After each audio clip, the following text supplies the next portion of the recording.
Hey guys, it's Luthien, and along with Emrys, we are Girls with Sabers. Before I continue, it needs to be said that this podcast is mature analysis of Star Wars and the universe therein, and it is not intended for children 13 and under. Alright, moving forward. We have a theory, y'all.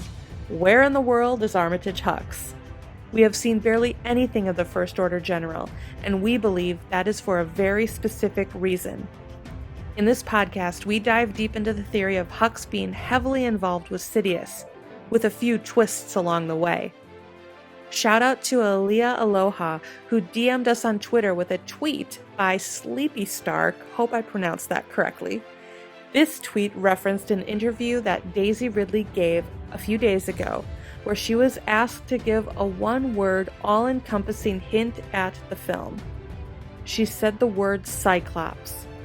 Theories exploded after that, good ones, I might add, and Sleepy Stark tweeted this picture. This is Triclops. Triclops is a Legends character who, as stated by Wikipedia, was a human mutant slave who claimed to be the son of Emperor Palpatine. It is stated that this relation may not have been in a strict biological sense, but was an implementation of Darth Plagueis' experiments in the influence of midichlorians, with the goal of creating a zygote slowly through the use of the Force in a fertile humanoid female. At the time of this recording, we were not aware of this Legends material, but you will hear us dive deep into our own paralleled speculation about this possibility. As always, may the Force be with you, and peace, love, and Reylo. Enjoy.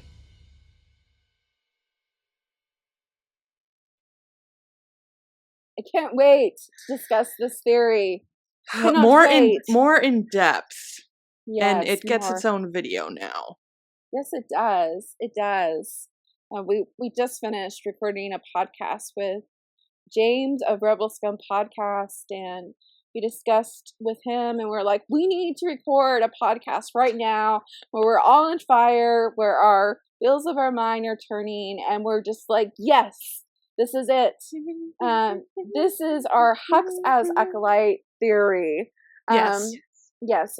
When I first heard the Acolyte, Matt Smith being the Acolyte leak, I was like horribly against it. Luthien, who's so open-minded, was like, well, it can be a possibility. And I was like, no. And I was like, no. And she's like, but look at this way. And I was like, no. and one of the reasons is because the narrative in my mind was, in The Force Awakens, J.J. Abrams set up a clear rivalry between Hux and Kylo Ren. It was very much of the biblical relationship between Cain and Abel, where favored son and the Godheaded disapproved of Hux, but he's still there for his own purposes. So, although that is a duh kind of thing, yeah, Hux is a rivalry, people don't take him seriously. So, of course, he's starting to fade in the background because the filmmakers want him to do so. They want you to forget him because he is the mystery box. He is the surprise that's hidden in the corner. The filmmakers want everyone to forget about him. Everyone to underestimate him. Not only the characters in the film, but us, the audience. They want us to forget about him. And look who is in no press, doing no promotion. We barely got him. We didn't get him in any of the TV spots or the trailers. And we got him in one little Vanity Fair spread back in April. And he was standing behind Allegiant General Pride. Yes. We've seen him once. And that is very telling. What you don't see in press is just as important as what you see in press. Yep. It's reported that they only have shown us 5 minutes of a 2-hour and 35-minute movie. Yeah. So there's a reason why we don't see a lot of Reylo of Adam Driver and Daisy together. There's a lot of reason why we don't see Hux together.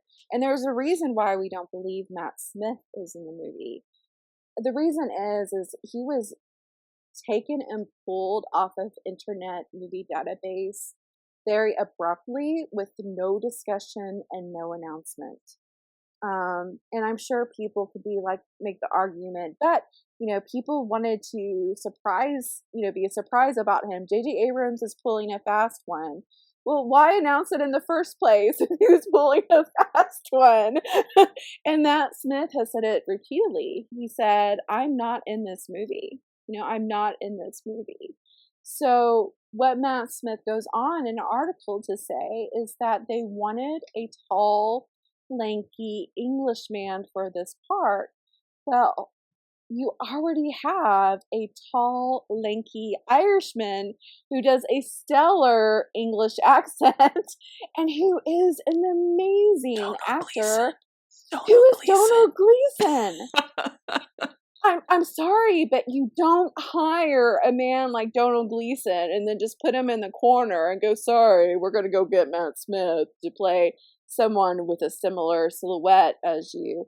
And if you look at Donald Gleason's face, he looks so much like a young Sidious.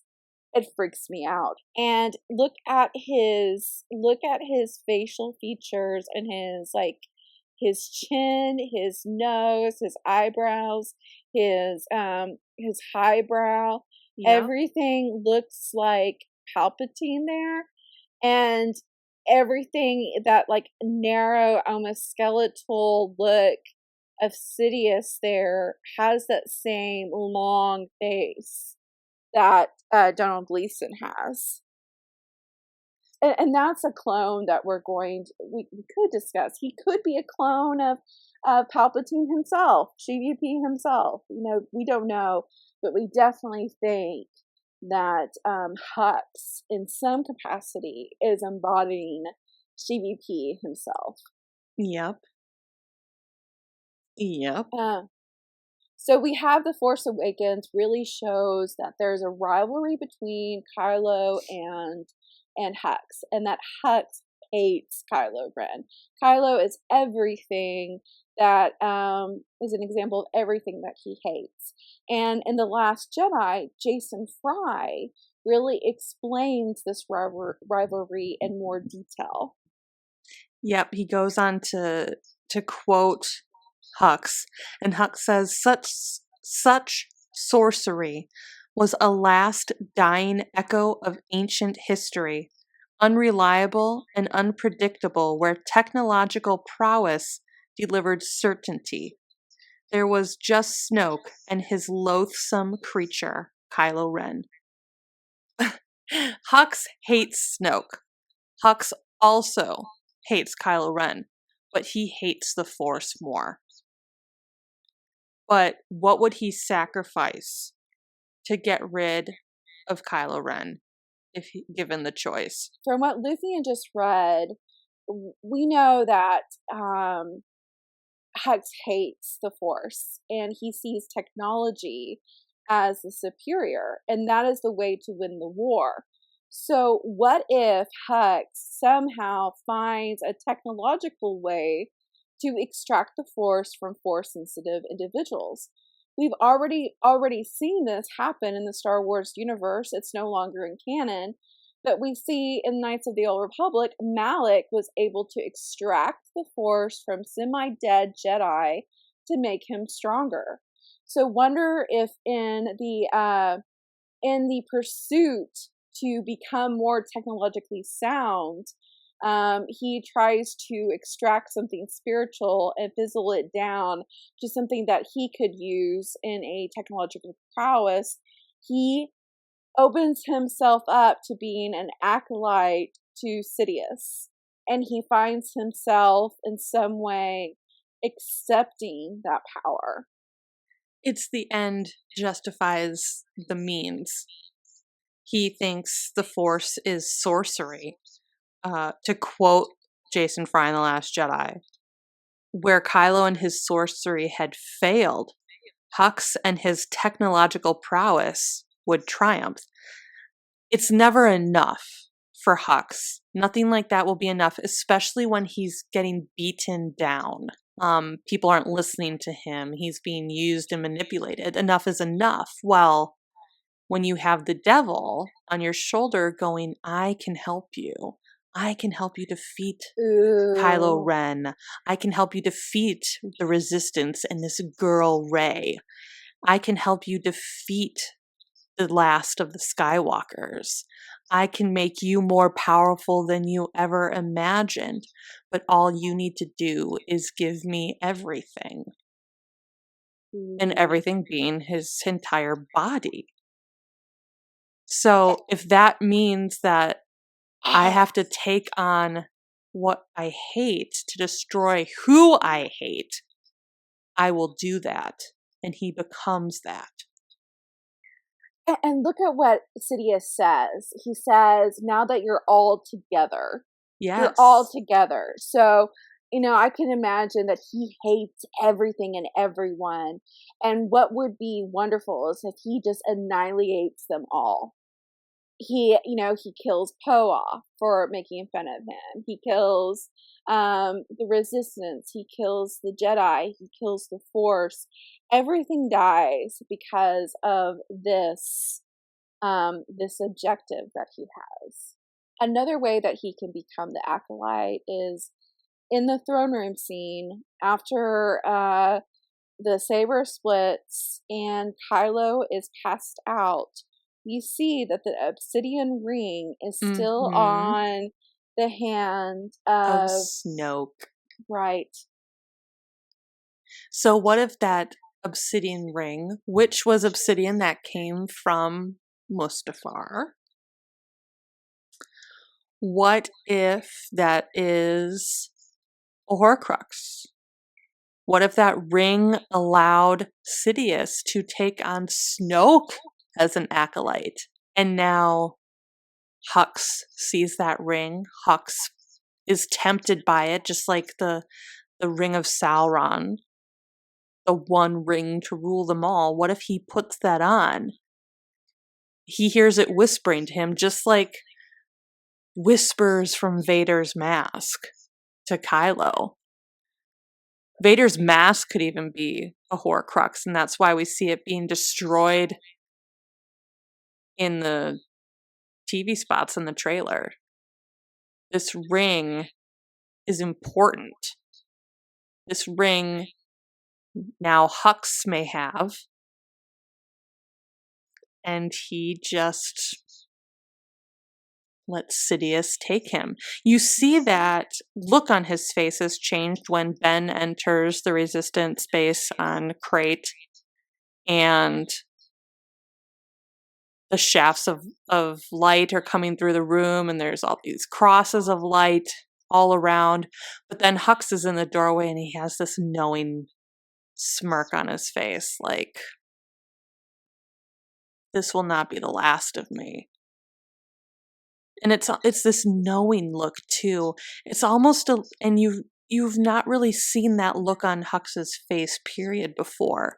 But it's not that manic type of look he's had throughout the entire 2 films so far. He had that manic look when he was giving his speech to all the stormtroopers and the First Order, and he had this look, this manic look when he is thinking he's won, but it's more of this, yes, this confidence, like I was right. But when he looks after Ben walking into that room, that look is different. His whole body language is different. It's like, that'll be the last time you throw me into a wall and get away with it. Yeah. Type of thing. Oh my like, gosh, I will have the yes. last laugh. And what if he was holding on to that ring? Oh my God. And that is very essential. What is the symbolism of that ring? Not only could it be a Horcrux, but rings usually meant symbols of a king giving authority to one of his men. you see a signet ring being passed on. And sometimes the signet ring could have a seal where the person wearing it can act as a mouthpiece for the king. He can be like, yes. And you can see that in the biblical story of Joseph. Joseph becomes right-hand man to the Pharaoh, and he's given a ring and to be the voice of the king. So if there's a decree or a rulership or something of that nature, he would use that ring to say, yes, this is the decree of the king. So whoever has that ring can voice as full authority of being the king. People make this comparison, a very unfair comparison, that Kylo Ren is some sort of Nazi because he destroyed the Hosnian system. And we said this several times. Kylo did not want to destroy the Hosnian system.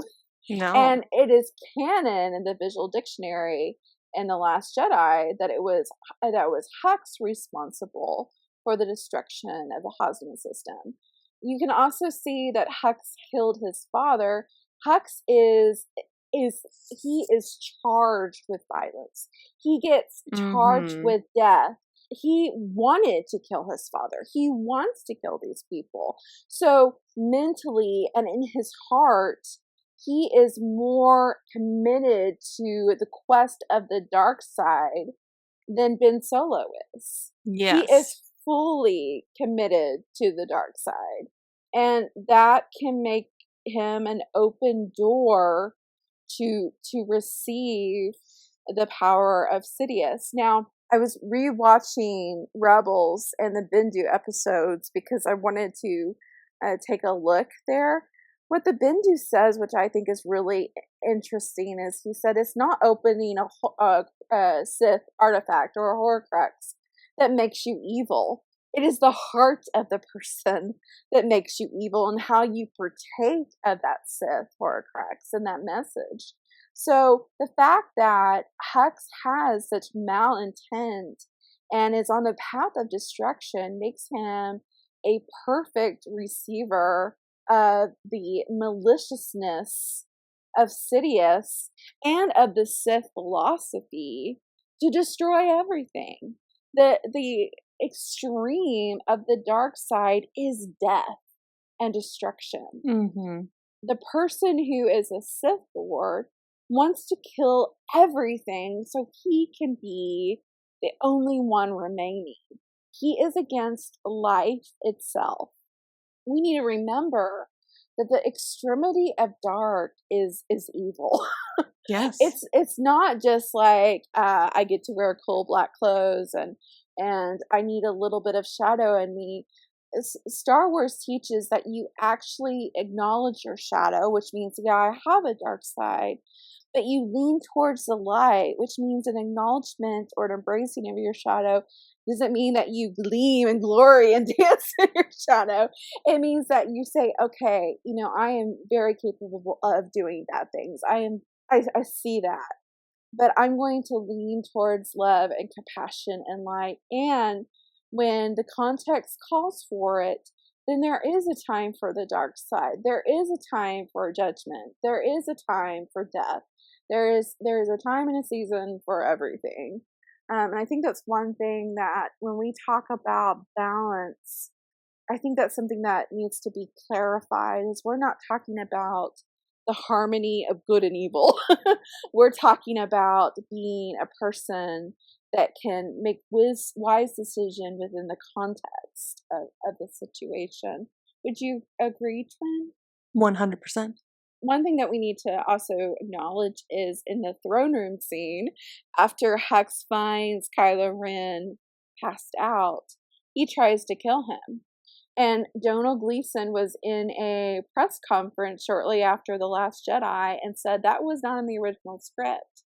He actually pleaded with Rian Johnson to have that scene in there because he thought it would allude to something that goes down in The Rise of Skywalker. Oh, what?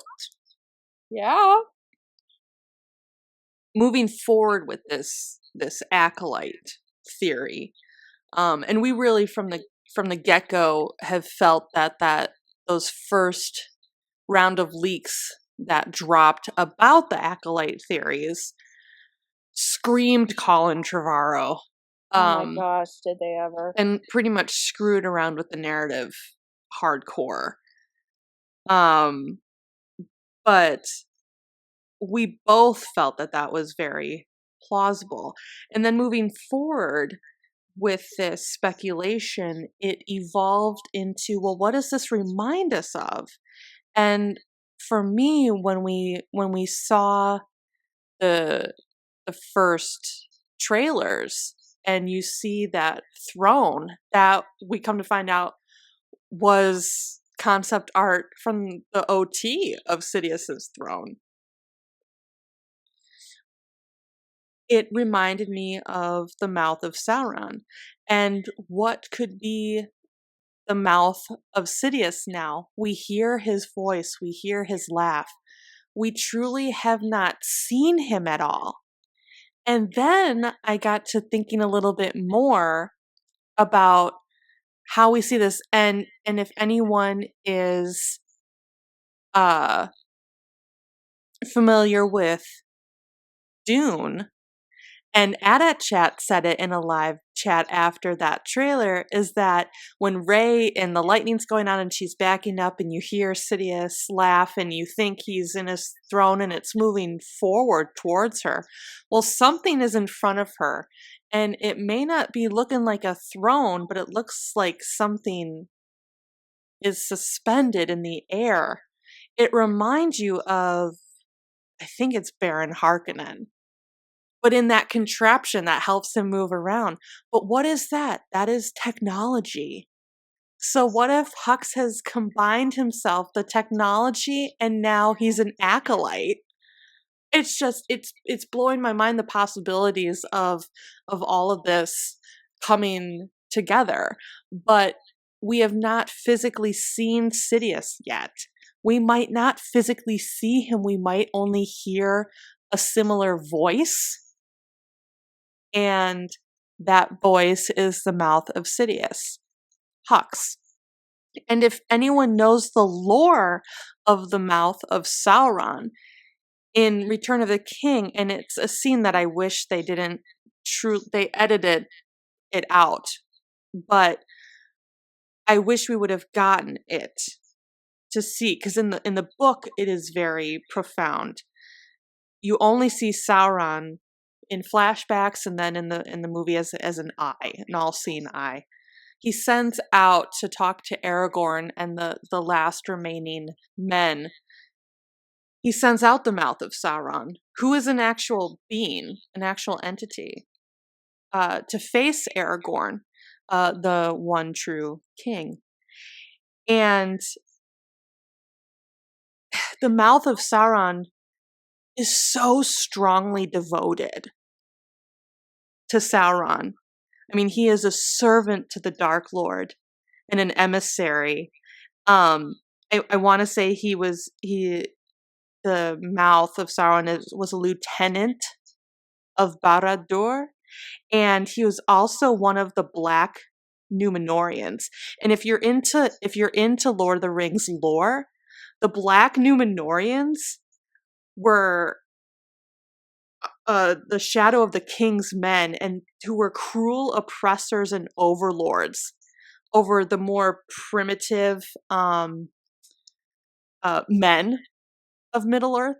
And so who are kind of cruel and oppressive overlords in Star Wars right now? The First Order. So there's these really strong parallels going on, and whether they meant to parallel that or not, I feel is irrelevant. It's just really interesting that this is paralleling now, because you see Hux is this like kind of cruel and oppressive overlord over all the people he's commanding in the First Order. And the Black Númenóreans, when they survived the downfall of Númenor. But that's why I feel that the Mouth of Sauron is a really cool parallel to what could happen with Hux being the Mouth of Sidious. But yeah, that crown that the Mouth of Sidious wears looks just like the throne of the concept art that they're using. You also have in something in Legends, you have one of the main villains being Vitiate. And Vitiate, according to Plagueis, when he teaches Sidious about immortality and the quest for Sith immortality, he talks about how Vitiate is the person who came as close to as immortality as you can. In fact, Vitiate stole the Force from an entire planet. I wanted to say this quote from Wikipedia. It says, in his studies, the Emperor, meaning Vitiate, discovered the rare technique of essence transfer, which allowed him to prolong his life even further. Using the technique to transfer his life force between bodies, he created the position of Emperor's voice, the host body of his consciousness, and the ultimate extension of his will. This has already been used, like stealing the Force, like different Horcruxes in the Star Wars universe. So there's precedent for it. Mm-hmm. Much like with the Mouth of Sauron. The Mouth of Sauron learned a ton under Sauron.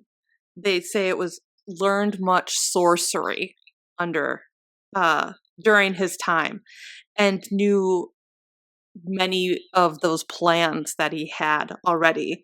And he was more cruel and cunning than an orc, was some of the lore surrounding him.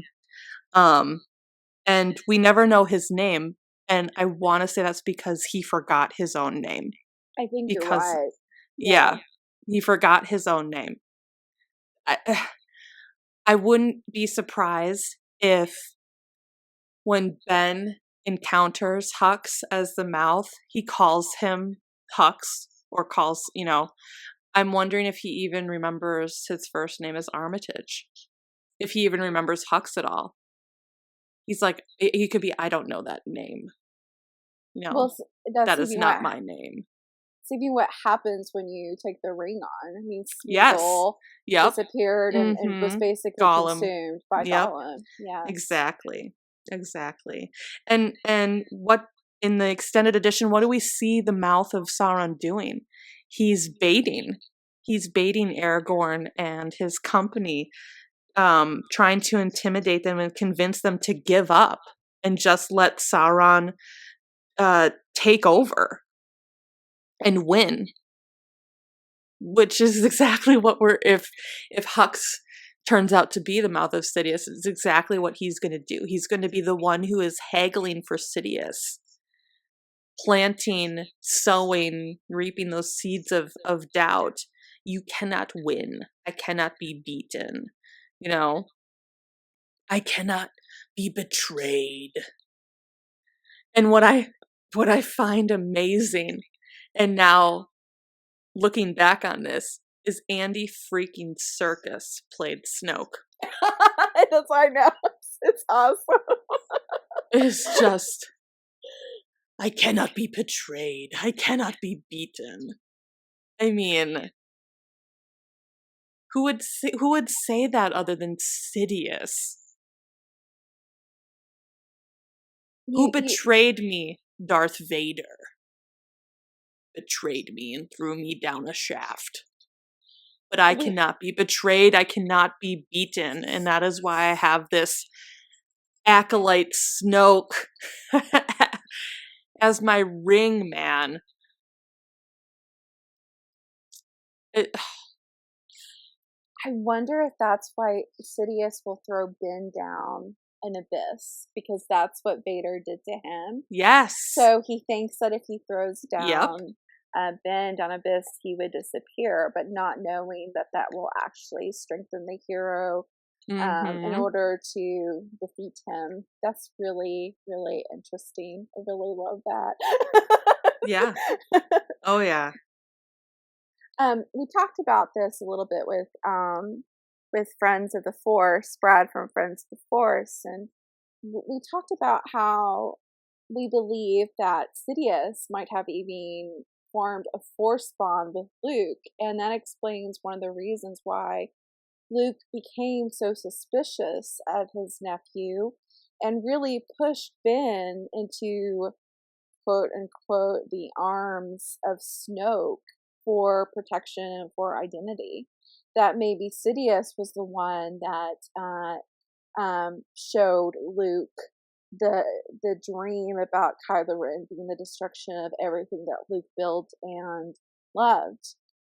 Because a force bond can be used despite a person, or can be formed despite someone's knowing. And what does Sidious want more than anything? He wants to bring down the Skywalker name. He wants to chip away that legend and that purpose as much as they possibly can. Why? Because it was the Skywalker who was created by the Force to destroy the Sith once and for all. Do you think Hux could be a clone of Sidious? Because Donald Gleason looks so much like young Sidious that it freaks me out. What are your thoughts on that theory? It's certainly plausible. It's a theory I could get behind because we've been told that Hux was the bastard child of Brendel.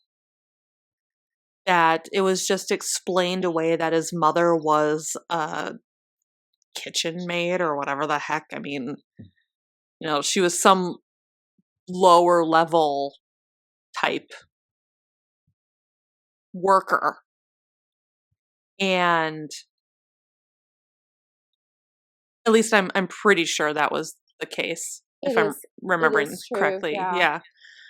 So it'd be interesting if Armitage now grows up under his father's shadow. His father took him on, but then again, what if his father now finds out that he is not really his father, but he can't let anyone know about this? So he just mistreats the living daylights out of him. But I can also see him being the son of Palpatine. Yeah.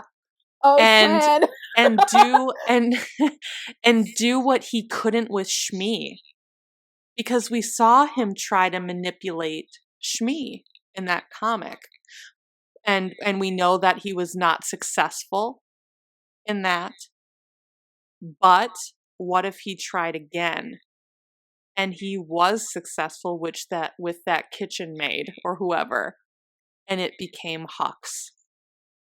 I really love that theory because that explains why there's such a feature resemblance right there. Yes. And what if he kind of tricked and manipulated Brendel to thinking that, and he could have sensed that Brendel was having an affair with this maid and then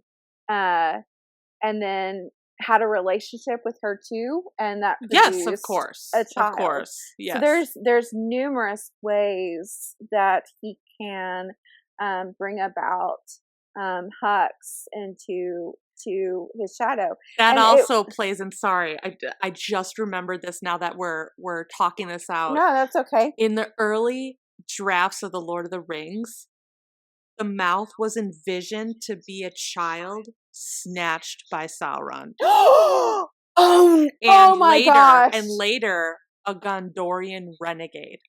Oh my gosh. That's amazing. I want to say I read that on Tolkien Gateway. I'll have to find it. But yeah.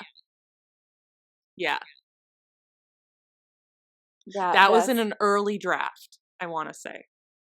And that explains maybe like the Cain and Abel father triad that they have right there, that Sidious has been grooming these two men from the very beginning to be rivals, to breed hate and dissension and abuse in them in order to accomplish his ends, because Hux was straight out abused Yep. even more so than Kylo Ren was or Ben Solo was. And if you read Armitage Hex's comic, you see that. Yeah. And you see that in horrific detail that this young man, Armitage Hex, was brought up to hate. He never had parents like Ben Solo had that truly loved him. He had Brindle, who despised and saw him as some sort of dog that never would amount to anything. And Armitage was put in charge of, as a child, of strengthening the stormtrooper program, the clones, and really breeding hate and violence within the brainwashing that the First Order did on the stormtroopers. And it would be really interesting to think that if Hux was snatched as a child, but the soldiers who became the stormtroopers of the First Order were also taken. Children who were snatched. Yes. Yep. So it's all of this evil plot of basically bringing all generations to the crucible of killing or hurting the entire galaxy under the cloak of Sidious. Yep. Hello, this is Emrys, and with Luthien, thank you so much for watching this video. We hope you enjoyed it.